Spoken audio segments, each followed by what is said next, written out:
International Incident presents Storytime Adventures, stories for children.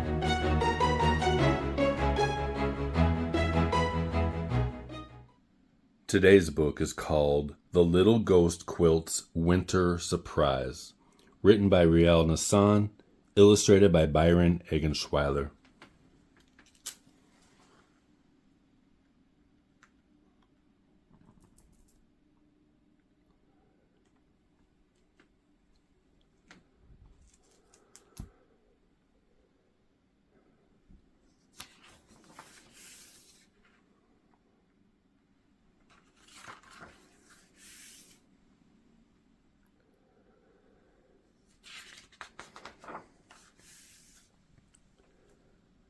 The little ghost, who was a quilt, loved flying outside in the winter time. He didn't go any faster than at other times of year, but his heavy fabric layers that slowed him down also kept him cozy and comfortable in the cold. And sometimes the falling snowflakes made his squares look polka-dotted.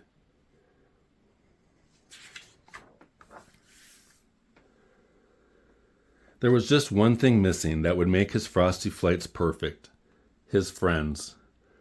But they were sheets, and twirling and whirling in cool weather gave them a chill, not a thrill. Their lightweight fabric meant they could fly fast and freeze fast. Brr. Even worse, a loop-de-loop could become an oops-de-loop with a poorly timed shiver.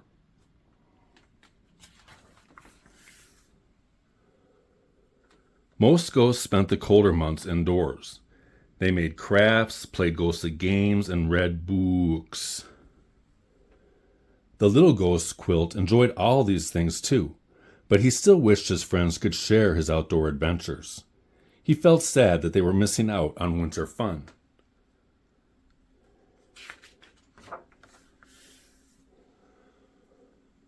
One evening in December, the little ghost Quilt went on a long, thoughtful float, all the way to the human neighborhood. He hadn't visited since Halloween, and he knew that the pumpkins and skeletons and other decorations would be gone. But what was this? In the distance, he could see colorful twinkling lights. He was drawn to the welcoming glow.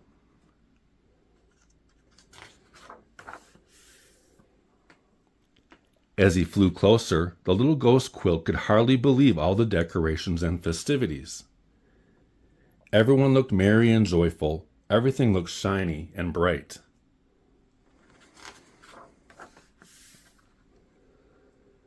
The humans were obviously celebrating something very special.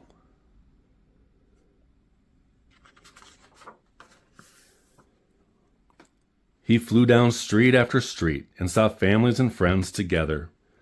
Outside, they were singing songs, playing in the snow, walking in groups, admiring the lights, and putting out even more decorations. Inside, they were trimming trees with ornaments, baking cookies, and making cards and crafts. It gave the little ghost Quilt a warm, wonderful feeling in his batting, but he also felt a sadness.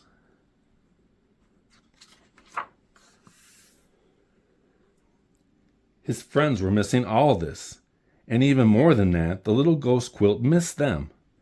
He wished they could all be here together, enjoying this like the humans were.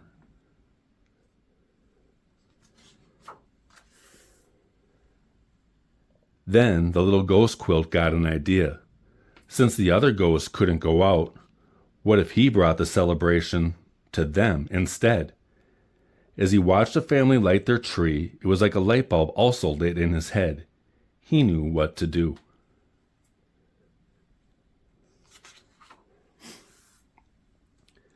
He would get a tree to decorate and surprise his friends. His stitches tingled with excitement. But how? Where? And could he fly with a tree? There had to be a solution. He thought and thought and thought. The little ghost Quilt was so lost in thought that he didn't notice it had started snowing. And not tiny, ticklish, polka-dotty flakes, but bigger, heavier flakes that could cling to his fabric and make it harder to fly. He had to hurry home. Now.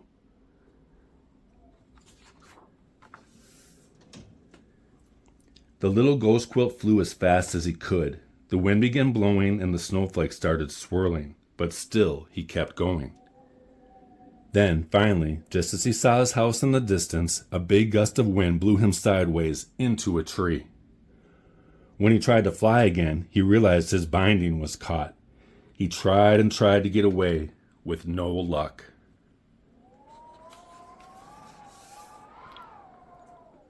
The little ghost quilt was exhausted, but he tried one more time.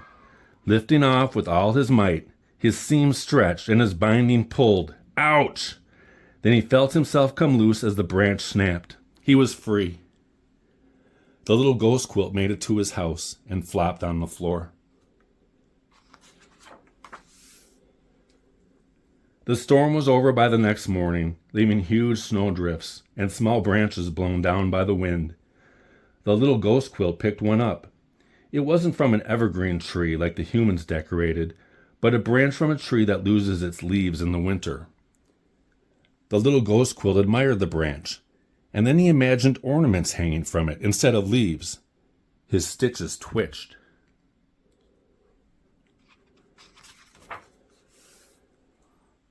The little ghost quilt began looking all around for a bigger branch. He was nervous about flying too far because he remembered how scary the storm had been and how awful it felt being caught in the tree. Ooh, ooh, ooh, that was it! He knew where the best big branch was, and he was sure he could be brave enough to go get it. So he did. It was difficult to do alone, but the little ghost quilt put up the tree. Then the next step was to find some ornaments.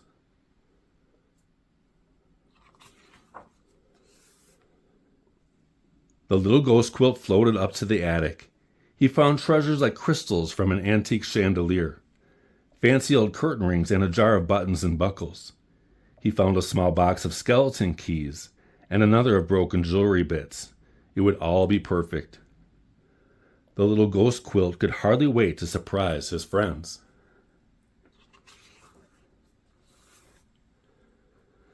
When his friends arrived for their usual visit that night, the little ghost quilt explained that he had something special planned. His friends' cheeks rippled with excitement as they began crafting, and the little ghost quilt could hardly wait to see what they made.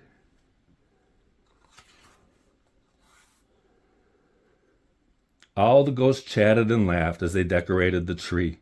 They twirled and whirled and had no trouble reaching even the highest branches.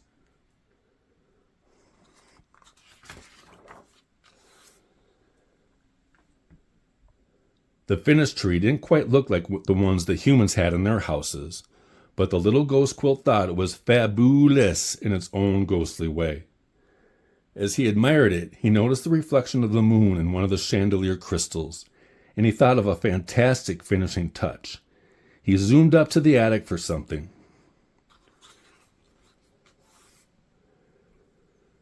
The little ghost quilt carefully placed a mirror so that the moonlight reflected onto the whole tree.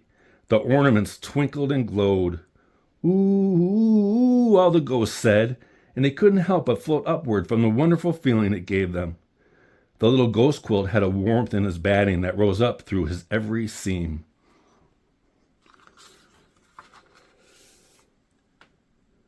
The ghosts thought everything about the tree was absolutely beautiful because they had created it together.